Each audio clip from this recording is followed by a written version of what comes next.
സന്ധ്യ മയങ്ങിയ നേരത്താണ് രുദ്രൻ വീട്ടിലെത്തിയത്. കയ്യിലൊരു പൊതി റോസാപ്പൂക്കളും ഉണ്ടായിരുന്നു. അവൻ നേരെ മീരയുടെ മുറിയിലേക്കാണ് ചെന്നത്.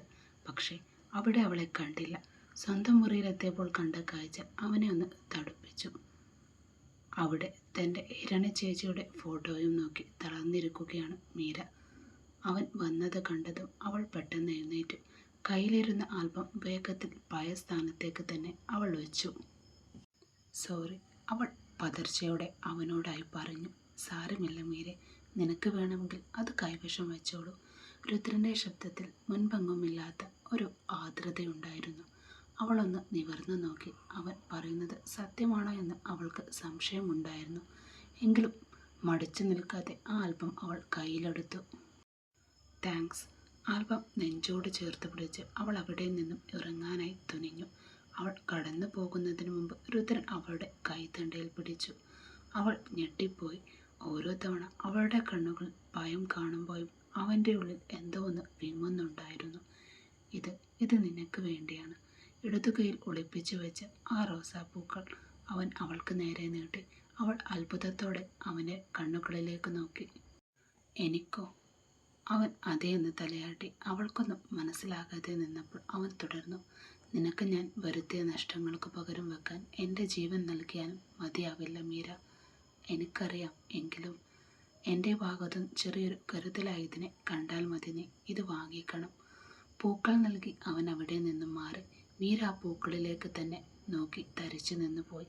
പടിക്കൽ വെച്ച് അവനൊന്ന് തിരിഞ്ഞു നോക്കി. വേറെ എന്തെങ്കിലും സഹായം വേണോ നിനക്ക് എന്ന് ചോദിക്കുന്നതിനോടൊപ്പം അവളുടെ വീടിൻ്റെ താക്കോലും അവൻ കയ്യിൽ കൊടുത്തു. ആ താക്കോൽ വാങ്ങുമ്പോൾ അവളുടെ വിരലുകൾ അപ്പോഴും വിറക്കുന്നുണ്ടായിരുന്നു. താങ്ക്സ്, അത്രമാത്രമേ അവൾക്ക് പറയാൻ കഴിഞ്ഞുള്ളൂ അവനോടായിട്ട്. മീരെ, നിന്റെ അമ്മയെ ഞാൻ മറ്റൊരു ഹോസ്പിറ്റലിലേക്ക് മാറ്റാൻ തീരുമാനിച്ചു. അവൻ പറഞ്ഞത് കേട്ടതും അവളൊന്ന് ഞെട്ടിപ്പോയി. അവളുടെ കണ്ണുകൾ ഉടൻ നിറഞ്ഞു. അവൻ വേഗത്തിൽ അത് തിരുത്തി. നീ വിചാരിക്കുന്നത് പോലെയല്ല മീര അവിടെ. അവിടുത്തെ പരിചരണം അത്ര പോരാ എന്ന് എനിക്ക് തോന്നി. അതുകൊണ്ടാണ് ഞാൻ കൂടുതൽ സൗകര്യമുള്ള സൂപ്പർ സ്പെഷ്യാലിറ്റി ഹോസ്പിറ്റലിലേക്ക് നിന്റെ അമ്മയെ മറ്റൊരിടത്തേക്ക് മാറ്റിയത്. നീ സമാധാനമായിരിക്കും. മീരക്ക് നന്ദി പറയാൻ അവനോട് വാക്കുകളില്ലായിരുന്നു ആ സമയം. അവൾ കയ്യിലിരുന്ന പൂക്കളിലേക്ക് നോക്കി. അവയുടെ മൃദുവായ തളങ്ങൾ അവളുടെ കഴുത്തിൽ തൊട്ടുരുമ്മി നിൽക്കുന്നു. ആ കാഴ്ച കണ്ട രുദ്രന് ചില ഓർമ്മകൾ മനസ്സിലേക്ക് ഇരച്ചു കയറി. അവൻ പെട്ടെന്ന് തന്നെ തലകുടഞ്ഞു. ദേവച്ചനും ജാനകിയമ്മയും വീട്ടിലേക്ക് കയറി വന്നപ്പോഴാണത് കണ്ടത്. രുദ്രൻ മുകളിൽ നിന്നും പടികൾ ഇറങ്ങി വരുന്നത്. അവൻ്റെ മുഖത്ത് പതിവില്ലാത്തൊരു ഗൗരവം നീലിക്കുന്നുണ്ടായിരുന്നു. രുദ്ര, പ്രഭ എവിടെ പോയി? അവളെ കാണുന്നില്ലല്ലോ. ദേവച്ചൻ്റെ ചോദ്യം കേട്ടതും രുദ്രൻ അതൊന്നും ശ്രദ്ധിക്കാത്ത മട്ടിൽ മുന്നോട്ട് നടന്നു. അവൻ്റെ ആ മൗനം ദേവച്ചനെ പ്രകോപിപ്പിച്ചു. നിന്നോടാ ചോദിച്ചത് രുദ്ര. അച്ഛൻ ചോദിക്കുന്നത് നീ കേട്ടില്ലേ? ജാനകിയമ്മ ഇടപെട്ടു. രുദ്രൻ പെട്ടെന്ന് നിന്നു. തിരിഞ്ഞു നിന്ന് അവരെ രൂക്ഷമായി ഒന്ന് നോക്കി. ആ കണ്ണുകളിൽ കത്തുന്ന ദേഷ്യം അവരെ ഭയപ്പെടുത്തി. എന്തിന്? ഇനി നിങ്ങൾ എന്തിനാ അവരെ കാണണം? പ്രഭ ചെറിയമ്മയെ പോലീസ് പിടിച്ചു കൊണ്ടുപോയി. ഞാനാ കൊടുത്തത്. രുദ്രൻ്റെ വാക്കുകൾ ഒരിടത്തി പോലെയാണ് അവർക്ക് അനുഭവപ്പെട്ടത്. ദേവച്ചൻ അവിശ്വസനീയതയോടെ അവനെ നോക്കി. എന്തിനാ രുദ്ര? എന്തിനാ അവളെ പോലീസ് പിടിപ്പിച്ചത്? അവർ മീരയെ വീണ്ടും ഉപദ്രവിച്ചു. രുദ്രൻ്റെ ശബ്ദം ഇടറി. മുകളെ സ്റ്റെപ്പിൽ നിന്നും അവൾ മീരയെ താഴേക്ക് തള്ളിയിട്ടു. ഓരോ ദിവസം ഓരോ ക്രൂരതകളാണ് അവർക്ക് മീരയെ കാണുന്നത് പോലും ഇഷ്ടമില്ല. പ്രഭ കാരണം എനിക്ക് ഹിരണിയെ നഷ്ടപ്പെട്ടു. ഇനി മീരയെ കൂടി എനിക്ക് നഷ്ടപ്പെടുത്താൻ വയ്യ അമ്മ. അത് കേട്ടതും ജാനകിയമ്മ തളർന്നിരുന്നു പോയി. ഒരു നിമിഷം ശ്വാസം പോലും വിടാൻ മറന്നതുപോലെ അവർ നിന്നു. പ്രഭ ഇത്രയും വലിയൊരു ചതി ചെയ്യുമെന്ന് അവർ സ്വപ്നത്തിൽ പോലും കരുതിയില്ല. ഇത്രയൊക്കെ പ്രഭ ചെയ്തു കൂട്ടിയോ? ജാനകിയമ്മ മന്ത്രിച്ചു. ഇനി അവളെക്കുറിച്ച് ആരും ഇവിടെ അന്വേഷിക്കേണ്ട. ഈ വീടിൻ്റെ പടി അവർ ഇനി ചവിട്ടില്ല. രുദ്ര തീർത്തും പറഞ്ഞു. ദേവച്ചൻ ഒരു നെടുവീർപ്പോടെ ജാനകിയമ്മയെ നോക്കി. അവൾക്ക് മറ്റുള്ളവർ നന്നായി കാണുന്നത് ഇഷ്ടമല്ല ജാനകി. പണ്ടേ അങ്ങനെ തന്നെയാ. അതാണ് അവൾ ഇങ്ങനെയെല്ലാം ചെയ്തു കൂട്ടുന്നതിന് കാരണവും. ജാനകിയമ്മയുടെ മനസ്സിൽ അപ്പോൾ മറ്റൊരു സംശയം കൂടി ഉദിച്ചു. സ്വന്തം മകൻ്റെ ജീവിതം മാത്രം ലക്ഷ്യം വെച്ച് നടന്നവളായിരുന്നു പ്രഭ? അതോ ഇതിനു പിന്നിൽ അവൾക്ക് വേറെ ഗൂഢലക്ഷ്യങ്ങൾ ഉണ്ടായിരുന്നു? ഭാവിയുടെ നിഗൂഢതകൾ ബാക്കി വെച്ച് രുദ്രൻ അവിടെ നിന്നും നടന്നു നീങ്ങി. പക്ഷെ ജാനകിയമ്മയുടെ ഉള്ളിൽ ആ തീ അണഞ്ഞിരുന്നില്ല. പ്രഭയുടെ യഥാർത്ഥ മുഖം ഇനിയും പുറത്തു വരാനുണ്ടെന്ന് അവരുടെ മനസ്സിൽ മന്ത്രിച്ചു. 2 ആഴ്ചകൾ കടന്നുപോയി. ദിവസം രുദ്രൻ അവൾക്കായി പൂക്കൾ കൊണ്ടുവരുമായിരുന്നു. അവളത് മടി കൂടാതെ വാങ്ങിക്കുമായിരുന്നു. അവളുടെ കയ്യിലെ കെട്ടുകൾ അയച്ചു. ഇപ്പോൾ ആരുടെയും സഹായമില്ലാതെ അവൾക്ക് നടക്കാൻ കഴിയുന്നുണ്ട്. അതിനിടയിൽ പ്രഭയുടെ കേസ് വിചാരണക്ക് വരാനിരിക്കുന്നു. പ്രഭയുടെ ഭർത്താവ് വിദേശത്താണ് ജോലി ചെയ്യുന്നതും.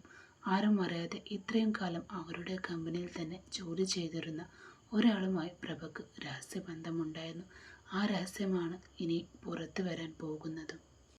നാളെയാണ് ആ അമ്മയുടെ കേസ്. അധികം വലിച്ചു നീട്ടാതെ അവരെ അങ്ങ് പൂട്ടണം രുദ്ര. മതി അമ്മയുടെ കുതന്ത്രങ്ങൾ മെനഞ്ഞത്, ശ്യാം ദേഷ്യത്തോടെ പറഞ്ഞു. മുന്നിലിരുന്ന മീരയ്ക്ക് അതൊരു അത്ഭുതമായിരുന്നു. സ്വന്തം അമ്മ എന്ത് തെറ്റ് ചെയ്താലും ജയിലിലേക്ക് അയക്കാൻ മടിക്കാത്ത മക്കളെ അവൾ ആദ്യമായാണ് കാണുന്നത്. അതേസമയം പ്രഭയോടുള്ള ദേഷ്യവും അവളുടെ ഉള്ളിലും തെളിച്ചു. പെട്ടെന്നാണ് സെക്യൂരിറ്റി വന്ന് രുദ്രനെ വിളിച്ചത്. അല്പസമയത്തിനു ശേഷം മധ്യവയസ്സനായ ഒരാൾ അകത്തേക്ക് കടന്നു വന്നു. നിങ്ങൾ? രുദ്രൻ ചോദിച്ചു. ഞാൻ ശങ്കർ, അയാൾ പറഞ്ഞു. രുദ്രൻ അയാളെ അറിയില്ലെങ്കിലും കണ്ടിട്ടുള്ളതുപോലെ തോന്നി. ഞാൻ പ്രഭയുടെ ബോയ് ഫ്രണ്ടാണ്. അയാൾ പറഞ്ഞത് കേട്ട് ശ്യാം ഞെട്ടിപ്പോയി. എന്ത്? ശ്യാം തട്ടിക്കേറി. എൻ്റെ അച്ഛൻ വിദേശത്ത് കഷ്ടപ്പെട്ട് ഉണ്ടാക്കുന്നതെല്ലാം ഇവരെ പോലെ ഒരുത്തിക്ക് വേണ്ടിയായിരുന്നു, അവൻ ശാന്തനായി പറഞ്ഞു. ഞാനും അവളും വർഷങ്ങളായി ഇഷ്ടത്തിലാണ്. പ്രഭയുടെ ഭർത്താവ് അറിയാതെ ഞങ്ങൾ ഒന്നിച്ച് കഴിഞ്ഞവരുമാണ്. ഇപ്പോൾ അവൾ ജയിലിലാണ്. അവളെ എനിക്ക് വിട്ടുതരണം. ഇനി അവൾ നിങ്ങളുടെ വഴിയിൽ വരില്ല. അവളെ പുറത്തിറക്കാൻ വേണ്ടതെല്ലാം ഞാൻ ചെയ്തിട്ടുമുണ്ട്. നീ മാത്രമാണ് ഇതിന് തടസ്സം നിൽക്കാതിരുന്നാൽ മതി. ശ്യാം സ്തംഭനായി നിന്നുപോയി. പക്ഷെ രുദ്രൻ തികച്ചും യാന്ത്രികമായ ശബ്ദത്തിൽ പറഞ്ഞു. ക്ഷമിക്കണം. അവർ എൻ്റെ ഭാര്യയെ കൊല്ലാനാണ് ശ്രമിച്ചത്. എൻ്റെ അച്ഛൻ വഞ്ചിച്ചവരാണ്. അതിനുള്ള ശിക്ഷ അവർ അനുഭവിക്കണം. അത് ഞാൻ വാങ്ങിക്കൊടുക്കുകയും ചെയ്യും. അയാൾ അപേക്ഷിച്ചു. അവളെ എനിക്ക് വേണ്ടി ഒന്ന് മാപ്പാക്കണം. നീ എത്ര പണം ചോദിച്ചാലും ഞാൻ തരാം. രുദ്രൻ കൈകൾ ദേഷ്യം കൊണ്ട് വിറച്ചു. ഈ പ്രായത്തിലാണ് അമ്മയ്ക്ക് ഇങ്ങനെയൊരു പ്രണയം? ശ്യാമിൻ്റെ വാക്കുകൾ വിശ്വസിക്കാനാവാത്ത വിധം അമ്പരപ്പ് നിറഞ്ഞിരുന്നു. ജയിലിനുള്ളിൽ കഴിയുന്ന തൻ്റെ അമ്മ പ്രഭയെക്കുറിച്ചുള്ള ആ സത്യം അവനെ തളർത്തി കളഞ്ഞു. അവൾക്ക് വേണ്ടി ഞാൻ എന്തും ചെയ്യും. ശങ്കരൻ സ്വരത്തിൽ ഒരു തരം ഭ്രാന്തമായ ഉറപ്പുണ്ടായിരുന്നു. തൻ്റെ കാമുകിയായ പ്രഭയെ രക്ഷിക്കാൻ ഏതറ്റം വരെയും പോകാൻ തയ്യാറായി നിൽക്കുകയായിരുന്നു ആ മനുഷ്യൻ. ആ മനുഷ്യൻ്റെ നിശ്ചയദാർഢ്യവും ആ വാക്കുകൾ മുഴങ്ങി.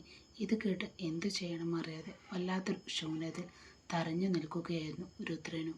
ഒരു നിമിഷം ശങ്കരൻ്റെ കണ്ണുകൾ അവിടെയുണ്ടായിരുന്ന 3 പേരിലും മാറി മാറി പതിഞ്ഞു. പെട്ടെന്നാണ് ആ അന്തരീക്ഷത്തെ ഭയപ്പെടുത്തുന്ന വിധം അയാൾ തൻ്റെ കൈത്തോക്ക് പുറത്തെടുത്തത്.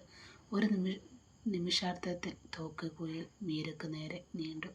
രുദ്രൻ നടുക്കത്തോടെ ശങ്കരനെ നോക്കി. മീരയുടെ ശരീരം ഭയം കൊണ്ട് വിറക്കുന്നുണ്ടായിരുന്നു. എൻ്റെ വിധി മാത്രം എന്തിനാണ് ഇങ്ങനെ വേട്ടയാടപ്പെടുന്നത്? തകർന്ന ഹൃദയത്തോടെ അവൾ വിതുമ്പി. എനിക്ക് നിങ്ങളെ കൊല്ലണമെന്നില്ല, ശങ്കരൻ ശാന്തമായി പറഞ്ഞു. പക്ഷെ പ്രഭയെ എനിക്ക് തിരിച്ചു വേണം. നീ ഇതിനിടയിൽ തടസ്സമായി നിൽക്കാതിരുന്നാൽ മതി. നിനക്കൊരു ഭാഗത്തേക്ക് നീങ്ങാൻ കഴിയില്ല. ഞാൻ വിചാരിച്ച നിമിഷ നേരം കൊണ്ട് ഇവളെ ഇല്ലാതാക്കാം. ആർക്കും ഒരു ദോഷവും വരാതിരിക്കാനാണ് ഞാൻ നോക്കുന്നത്. നീ മാറി നിൽക്ക്. രുദ്രൻ മറുപടി നൽകാനായില്ല. അവൻ ഒരു ശിലയെപ്പോലെ നിശ്ചലനായി നിന്നു. ശങ്കരൻ പെട്ടെന്ന് തോക്കിൻ്റെ ദിശ മാറ്റി. ഇത്തവണ ലക്ഷ്യം രുദ്രനായിരുന്നു. നിന്നെ കൊന്നാൽ പിന്നെ പ്രഭയ്ക്ക് വേറെ പ്രശ്നങ്ങളൊന്നും ഉണ്ടാവില്ല. സത്യത്തിൽ വർഷങ്ങൾക്ക് മുൻപ് തന്നെ തീർക്കേണ്ടതായിരുന്നു നിന്നെ.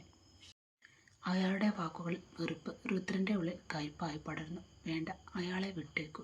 ഞങ്ങൾ തടസ്സമായി വരില്ല. മീര നിലവിളിച്ചുകൊണ്ട് കെഞ്ചി. അവൻ്റെ തലയിലേക്ക് വെടിയുണ്ട പാഞ്ഞു കയറിയാൽ പോലും താൻ ദുഃഖിക്കില്ലെന്ന് രുദ്രന് തോന്നി. അവൻ തല കുനിച്ച് അവളെ ഒന്ന് പാളി നോക്കി. കൂട്ട്. ശങ്കരൻ പതുക്കെ തോക്ക് താഴ്ത്തി. ഇനി അവളെ ആരും ശല്യം ചെയ്യരുത്. ഇനിയും ആരെങ്കിലും അവളെ ഒന്ന് തൊടാൻ വന്നാൽ പിന്നെ ഞാൻ മര്യാദയൊന്നും നോക്കില്ല.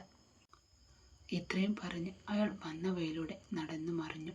അയാൾ പോയതും താങ്ങാനാവാത്ത മാനസിക വിഷമത്തോടെ ശ്യാം അവിടെ തന്നെ തളർന്നിരുന്നു. മീരയും രുദ്രൻ വേഗം അവൻ്റെ അടുത്തേക്ക് ഓടിയെത്തി. ശ്യാം അപ്പോഴും താൻ കേട്ട സത്യങ്ങൾ ഉൾക്കൊള്ളാവാനാവാതെ വിറക്കുകയായിരുന്നു. അവൻ്റെ കണ്ണുകൾ നിറഞ്ഞു തുളുമ്പി.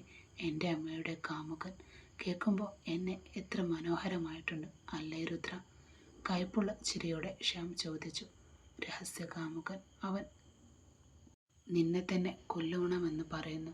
ഒരു മകനോട് ഇതാണോ പറയേണ്ടത്? ശ്യാം പൊട്ടിക്കരഞ്ഞുകൊണ്ട് നിലത്തിരുന്നു. മതി ശ്യാം, സമാധാനപ്പെടുന്നി. രുദ്രൻ അവൻ്റെ തോളിൽ കൈവച്ച് ആശ്വസിപ്പിച്ചു. അവർ ഇനി നിങ്ങളുടെ ജീവിതത്തിലേക്ക് വരില്ല. അതല്ലേ അയാൾക്ക് വേണ്ടിയിരുന്നത്?